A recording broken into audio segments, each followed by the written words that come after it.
In this video, we are going to count down 6 of the most horrific shark attack fatalities ever recorded. From a father trying to retrieve his young son's toy where a shark lurks, to a model trapped in a silicone mermaid tail as an oceanic white tip circled beneath her. But first we jump into a story where a great white shark devours a newlywed bride in front of 100 guests. It was November 22nd, 2014, and the southwestern tip of South Africa wore the kind of beauty that makes people forget what lies beneath it. A sky streaked copper over False Bay, the Indian and Atlantic Oceans pressing against each other in slow, cold collision, and wedding guests raising their glasses. Leanne Vorster was 28 years old, an office administrator from Cape Town's Blueberg Strand suburb, who had spent her weekends body surfing at Blueberg Beach since she was a teenager. Her husband said that she was the kind of woman who packed sunscreen without being reminded, and kept her passport renewed 6 months early. She had married Dion Vorster that morning after 2 years of planning, and the venue, a coastal lodge perched above a small granite cove near Simonstown, was her choice entirely. He said that she had picked it for the photographs. What Leanne's experience had not prepared her for was the geography beneath the surface. False Bay is one of the most active great white shark corridors on the planet. Great white sharks use these channels as transit routes between feeding grounds capable of reaching 20 feet in length and cruising at sustained speeds before erupting upward in ambush strikes that can generate enough force to breach the surface entirely. The resort manager mentioned that guests sometimes did a short celebratory swim out to a buoy anchored roughly 65 yards offshore and back, a kind of wedding stunt for photographs and video, something simple, something memorable in theory rather than in planning. Several guests called out encouragement. However, the idea was only mentioned in passing with immediate warnings and caution that any swimming offshore would be strongly discouraged without formal safety clearance and supervision. Leanne entered the water from the dock steps at 4:51 p.m. She swam in a steady freestyle stroke, unhurried, and reached the buoy in under 2 minutes. Guests cheered from the dock. Several were filming. She turned back toward shore, treading water, and raised one arm toward the crowd. The shark was not hunting her. Marine biologists who later reviewed the incident described it as an investigatory response, likely triggered by surface contrast and movement, with caution noted regarding certainty of intent. The animal was traveling a deeper contour line parallel to shore when it altered its trajectory and began ascending steeply. There was no dorsal fin, no visible warning. The approach was vertical, though some witness interpretations suggested a brief subsurface shadow disturbance moments before impact. Everything was instant. The strike was single and lateral, concentrated at Leanne's lower left torso and hip. Guests on the dock described a sudden white eruption of water approximately at the buoy's position, followed by a heavy collapsing splash and a spreading disturbance that broke the surface into chaotic fragments. Then the realization hit at once. A wave of shouting, chairs scraping back, phones dropping, and multiple guests stepping forward before being pulled away from the edge. Dion moved first, vaulting from a nearby kayak toward the water, before 2 guests grabbed him around the shoulders and dragged him back onto the dock as he fought against them. The crowd that had been filming seconds earlier scattered into overlapping panic, some screaming for help, others shouting her name toward the water, while several stood motionless as if unsure whether what they had seen was real. A few seconds of confused silence passed in the wider confusion before the screaming fully took over. A coastal patrol vessel arrived in 15 minutes. Divers entered the water, but visibility below the thermocline was significantly reduced, estimated at roughly 3 to 6 feet due to suspended sediment and surface disturbance from search activity. Search efforts continued until dark. Partial remains were not recovered that evening. Only limited biological fragments were later located offshore during an extended search operation and recovered the following day under continued patrol coordination. The coroner's preliminary report documented catastrophic tissue loss to the left iliac and lumbar region, consistent with a single large animal bite event, with death attributed to acute hemorrhagic shock. No prolonged struggle indicators were noted. Dion Vorster was seated on the dock when they told him. The guests had gone quiet long before then. 100 people, and not a single person could do anything. Now this next story wasn't about thrill-seeking. It wasn't a dare. It wasn't even really about him. He went in the water for a 4-year-old's toy. It was January 14th, 2016, and Sydney Harbor was the color of wet concrete, the rain falling in sheets across Circular Quay as a father crouched at the edge of a ferry pier, watching a small rubber whale toy spin slowly in the current 6 feet below him. Johnson James Ellery was 35. He had planned this Sydney trip for 4 months. Spreadsheets, printed itineraries, booked ferry tickets. His son Theo, 4 years old and nonverbal, had been through 3 behavioral specialists in 2 years years, and every one of them had noted the same thing. The rubber whale went everywhere Theo went. It wasn't a preference, it was a regulation. Without it, they said that Theo's distress escalated into something that took hours to walk back. Johnson knew this. He had structured the entire trip around managing variables, and he had failed to account for a wet pier railing. Posted at the base of the pier access stairs were laminated council notices warning of general waterfront hazards, including strong currents and no swimming advisories. Bull sharks are one of the few large shark species that actively use estuarine environments. Adults average 9 feet and 290 pounds. Their bite force exceeds 1,300 pounds per square inch. They do not hunt in straight lines. They patrol along current breaks and structural edges such as pylons, moving in repeated passes, and strike low and fast. A ferry terminal worker later told investigators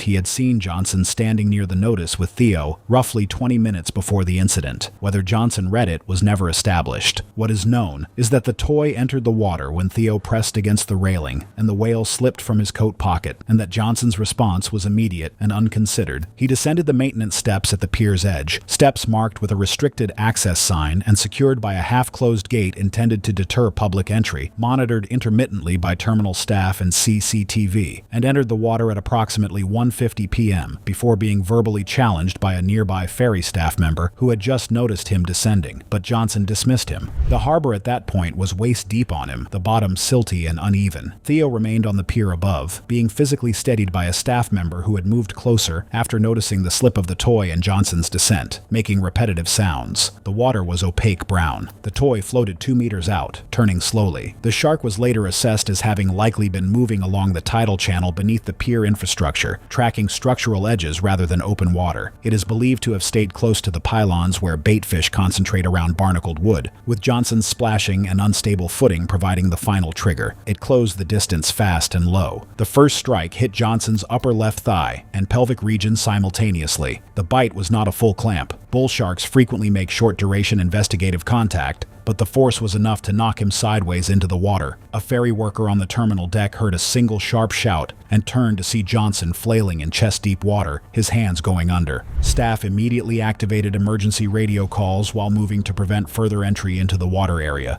The shark had released and pulled back, but Johnson's thrashing, the kind of uncoordinated panic that follows sudden traumatic injury, sent pulses of vibration through the already disturbed water. He was bleeding heavily. The sediment and blood made the water around him opaque within seconds. The second contact was brief and catastrophic. The shark passed through the turbulence and made a second lateral strike to the same region, tearing soft tissue from the inner thigh and groin before disengaging. Johnson surfaced once, audibly, and went under. He did not surface again. Ferry staff triggered the emergency line. Harbor Patrol arrived in 8 minutes. The water was searched immediately, but Johnson was not recovered at the scene. His body was found 3 hours later, approximately 400 meters downstream near a moored vessel, by a Harbor Patrol diver. The coroner's report, issued 6 weeks later, listed cause of death as exsanguination secondary to shark-inflicted trauma. Theo's whale was found at the pier edge the following morning, resting against a pylon in still water, intact. He was returned to Johnson's ex-wife. Johnson went into that water for the most human reason possible, and it still wasn't enough. But this next guy, he had every warning, every experienced instructor, and he still chose to go deeper. It was March 14th,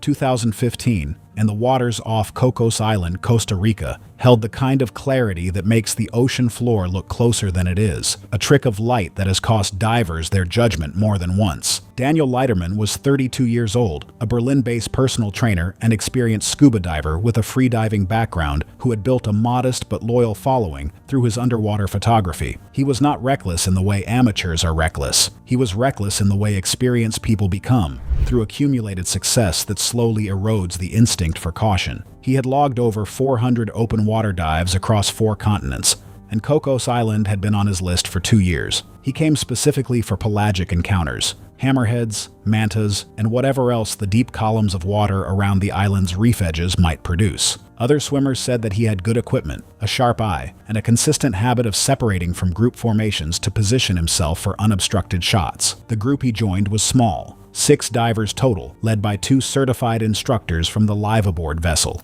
Daniel had introduced himself at the pre-dive briefing the night before as someone who knew what he was doing. They said that he was polite about it. The instructors noted his credentials and moved on. What they could not fully control underwater was the pattern that would emerge over the next 2 days. Daniel consistently drifting below and ahead of the group, descending toward the reef drop-offs where the water column darkened. Tiger sharks are a permanent presence around the reef edges. They are among the largest predatory sharks on the planet, routinely reaching 14 feet and exceeding 1,400 pounds. Their bite force approaches 6,000 newtons, and their teeth are uniquely serrated and curved, designed to cut through shell, bone, and cartilage. That morning, the lead instructor had specifically briefed the group about tiger shark activity near the eastern drop-off. 2 sightings had been logged in the 48 hours prior, both in the 60 to 90-foot range along the shelf edge. He told the group to maintain formation and to signal immediately if they spotted a shark exhibiting wide, slow circling behavior, a known precursor to investigatory contact.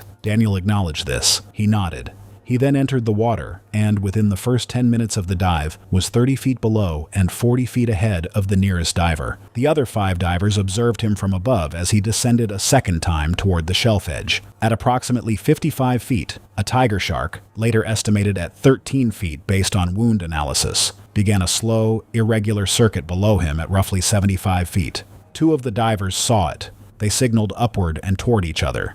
No one was close enough to signal Daniel directly, and he was facing downward, camera forward. The instructors attempted corrective hand signals from above, but were too distant to physically redirect his position. The shark completed an irregular circling pattern before it moved. When it did, it rose in a controlled but accelerating approach and made contact with Daniel's left shoulder and upper chest. The bite was not a full clamp. Forensic analysis would later describe it as a lateral shear, the shark's upper jaw dragging across tissue while the lower engaged partially. The wound opened his shoulder to the bone and tore through the left pectoral region. Daniel began an immediate upward push, fins churning, body twisting. The movement was fast and irregular. The shark returned within roughly 10 to 20 seconds. The second strike hit his midsection on the left side, penetrating the abdominal wall. The shark released again almost immediately. Daniel's buoyancy compensator had been compromised. He stopped ascending. The other divers reached him within 2 minutes, pulling him upward manually. He was conscious but unresponsive to direction, losing blood in a visible trail through the water column. The surface boat was radioed.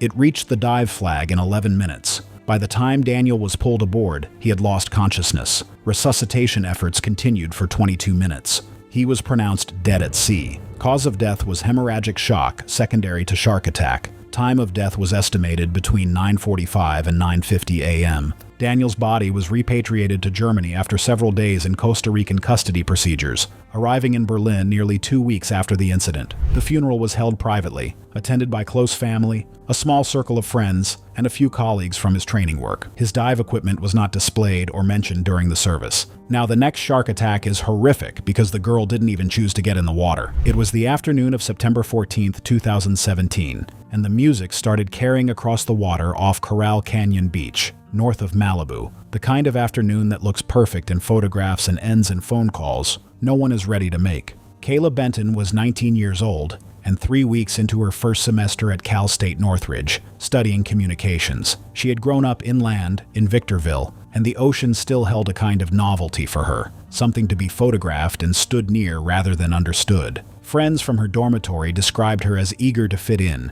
the sort of person who agreed to things before thinking them through. She had accepted the invitation to the party through a classmate she barely knew. She was not a strong swimmer. Her mother would later tell investigators that Kayla had taken 1 session of swim lessons as a child and never continued.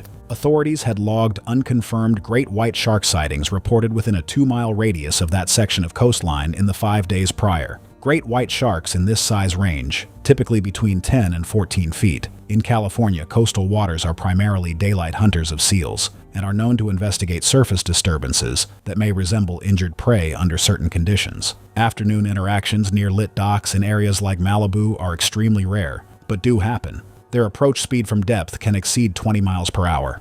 A county beach advisory had been issued, though it applied formally to public beaches and did not extend to private waterfront access. The party's organizer, a 24-year-old who had rented the property through a short-term platform, had no record of consulting local marine advisories. Guests reported being told conditions were fine for swimming. A string of lights had been set up along the dock's edge, and several guests had been in the water earlier in the afternoon without incident. By 7 p.m., Kayla had been at the party for approximately 3 hours. Witness accounts from 4 guests placed her near the dock's outer edge, dancing with 2 others. She had consumed an estimated 5 to 6 drinks over the course of the afternoon, based on her own statements to friends earlier and later toxicology results. One witness said she had already stumbled once near the railing. There was no barrier along the dock's eastern side. When she lost her footing a second time, there was nothing to catch her. She entered the water at the dock's edge feet first, in a largely vertical orientation. The impact, and her subsequent thrashing, arms striking the surface, legs kicking against the swell, created a pattern of low-frequency vibration that could resemble distressed prey behavior. Witnesses on shore and on the dock reported seeing her surface once,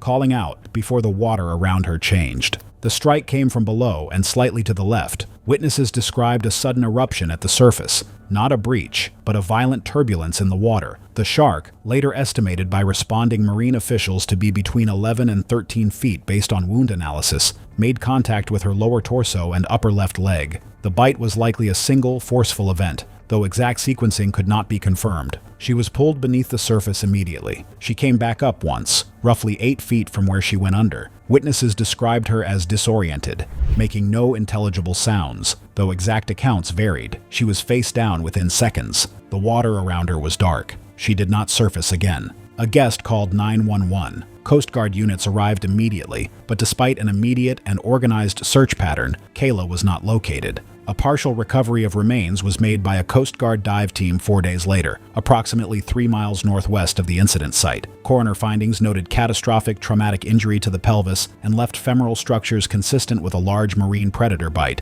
though exact reconstruction of a single event attack could not be definitively established, with evidence of post-mortem aquatic displacement. Cause of death was listed as exsanguination following suspected shark predation. The dock was decommissioned by the property owner within the week. Nearby public swim zones were temporarily closed. Kayla's parents drove from Victorville to Malibu the morning after the calls began, first to speak with deputies and later to meet Coast Guard personnel handling the search. Her mother remained there through the recovery. Now this next one is a little weird because she actually went into the water dressed as a mermaid, and that's exactly what got her killed. It was October 14th, 2018, and the Red Sea off Sharm el-Sheikh glittered under a mid-morning sun that turned the water the color of hammered copper near the surface, the kind of beauty that has always hidden its most patient killers.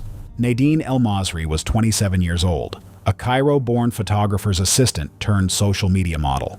She was not a celebrity, but she worked with the precise calculation of someone who intended to become one. Her content was niche, underwater fantasy shoots, often in elaborate costuming, that she funded herself through freelance makeup work between trips. The mermaid tail concept had performed well for her previously in the shallow pools of a Hurghada resort, and she had traveled to Sharm specifically to recreate the shoot in open water, against a natural reef backdrop that no pool could replicate. That morning, visibility had been approximately 60 feet, which was acceptable. What made the location quietly dangerous was its proximity to deeper pelagic water, open ocean that begins almost immediately beyond the reef shelf's edge. Nadine's photographer, a freelancer she had hired for the day named Tarek, remained on the surface support boat reviewing memory cards as she descended to about 22 feet, just beyond the reef shelf for open water light.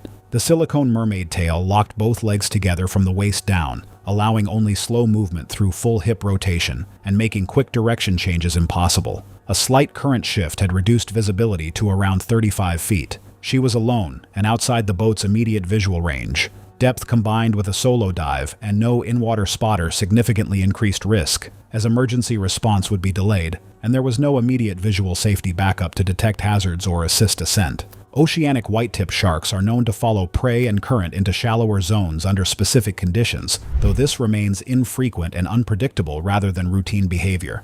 They average 6 to 8 feet in length and weigh between 130 and 170 pounds. Their pectoral fins are long and rounded, built for slow, deliberate circling. They are investigative feeders, methodical, persistent, and capable of maintaining interest in a target through repeated passes before committing. The shark appeared on the dive camera footage as a pale shape in the lower left of the frame at 11:23 a.m. It circled at a distance of roughly 25 feet, moving in slow, wide passes with the unhurried economy of an animal that was not alarmed but was assessing. It made multiple passes over approximately 3 minutes. Nadine's body position on the footage shows no significant reaction during this period. She was facing the camera toward the surface and likely did not detect it. On a subsequent pass, the shark closed the distance without acceleration. There was no approach charge. It contacted her laterally at the right hip and upper thigh, its jaws engaging and releasing in a single motion that lasted less than 2 seconds. The bite tore through the silicone tail and into muscle and superficial femoral tissue. The force of the contact rotated her body sideways and disrupted her buoyancy, causing an uncontrolled lateral drift. She lost her mouthpiece briefly. As she reached for it and attempted to ascend, the shark made a second brief contact against her lower body. She then stopped moving in any coordinated way. Tarek noticed a sudden loss of stable video feed from the wrist-mounted camera, which flickered and cut intermittently on the surface monitor and entered the water within a minute. Resort lifeguards on a jet ski reached her position between 9 and 11 minutes after the initial contact. She was unconscious when pulled from the water, bleeding heavily from the right hip. She did not regain consciousness. She was pronounced dead before the boat reached the resort dock. Cause of death was recorded as hemorrhagic shock secondary to traumatic vascular injury. There was no evidence of prolonged feeding behavior. The shark had bitten, reassessed, and disengaged. Tarek was interviewed twice by local authorities regarding timeline verification and the recovery of the camera equipment, but investigators did not publicly release the underwater footage, citing the graphic nature of the final minutes and the family's request for privacy. Tarek stopped taking private underwater bookings for several months afterward and later told colleagues that reviewing the memory cards had become impossible for him. Unlike a staged photo shoot in crystal clear water, this next guy basically built his own trap, one fish scrap at a time. It was October 14th, 2013, and the sun was already sinking fast over Lake Pontchartrain, dragging the last of the light with it into the brackish shallows. The dock at Hargrove's Houseboat Rentals had been quiet most of the day, and that quiet would later seem wrong to everyone who worked there. Darnell Rod Haskins, 41, had worked the dock on and off for nearly 6 years. He wasn't the kind of man who held one job long. He'd done shrimping, warehouse loading, and a brief stint with a roofing crew in Metairie before landing at Hargrove's. His supervisor, a man named Price, had written him up twice in the past year, once for operating the fuel line without gloves, once for dumping fish waste directly off the dock's edge instead of bagging it for disposal. They said that Rod's reasoning was always the same. He'd done it 100 times and nothing had happened. That evening, Rod was closing out a rental slip. A family had brought back 2 speckled trout and left the cleaned carcasses in a bucket on the rear deck. Rod grabbed the bucket without thinking and walked to the far end of the dock. He tipped the bucket over the railing, and the scraps came falling down. Lake Pontchartrain is not a true lake. It is a tidal estuary connected to the Gulf of Mexico, with salinity levels that shift by season and storm. Bull sharks are among the few shark species capable of surviving in both salt and fresh water, regulating internal chemistry to move freely between environments. They are responsible for more documented attacks on humans than any other shark species, not because they are uniquely aggressive, but because they inhabit the same shallow, murky shorelines where humans wade, swim, and work. After dumping the scraps, Rod stayed at the end of the dock. He began rinsing the bucket with the dock hose, letting the runoff trail into the water. The sun had dropped below the tree line. The surface of the lake reflected nothing. There were reduced bird calls and only minimal surface movement, with no fish visibly breaking the water. Price was back near the office. A second dock worker, Marcus Teal, was coiling rope near the middle of the pier, roughly 40 feet away. A small security camera mounted near the office recorded a partial view of the dock, though the angle did not clearly capture the far end. What happened next lasted less than 90 seconds. Rod stepped back from the railing and his boot caught a wet patch of composite decking. He went down hard, hit the edge of the dock with his left hip, and went into the water feet first. Teal looked up at the splash. Rod surfaced immediately, about 4 feet from the dock, and grabbed for the nearest piling. He did not make it back. The shark had been patrolling nearby and was drawn in rapidly by the combined scent and vibration of the discarded fish remains, moving along the dock's shadowed edge rather than holding in a fixed position. The strike came from below and slightly to the left, a fast lateral bite that caught Rod across the upper left thigh and hip. The force of it pulled him under briefly. He resurfaced, gasping, and reached for the dock ladder with one hand. Instead of a clean second engagement, the shark remained in close proximity and delivered repeated biting and bumping behavior, typical of a feeding response, keeping Rod submerged for longer intervals rather than executing a single distinct second strike. Teal was already running and shouting. Rod surfaced again briefly, but his movement slowed as blood loss increased. He remained intermittently visible for several minutes in low, chaotic movement near the moored vessels before slipping fully under as blood loss progressed. Teal called 911 within 1 minute. Water rescue arrived in 12 minutes. Rod was recovered from beneath the stern deck of the houseboat, unresponsive, with significant blood loss consistent with a severed femoral artery and ongoing hemorrhage prior to submersion. He was pronounced dead at the scene. The coroner's report listed the cause of death as exsanguination due to traumatic shark bite, with significant soft tissue loss to the left thigh, severed femoral artery, and crush trauma consistent with a large-bodied shark. The incident was filed under boating accident with wildlife interaction. Hargrove's Rentals installed waste disposal containers at both ends of the dock the following spring.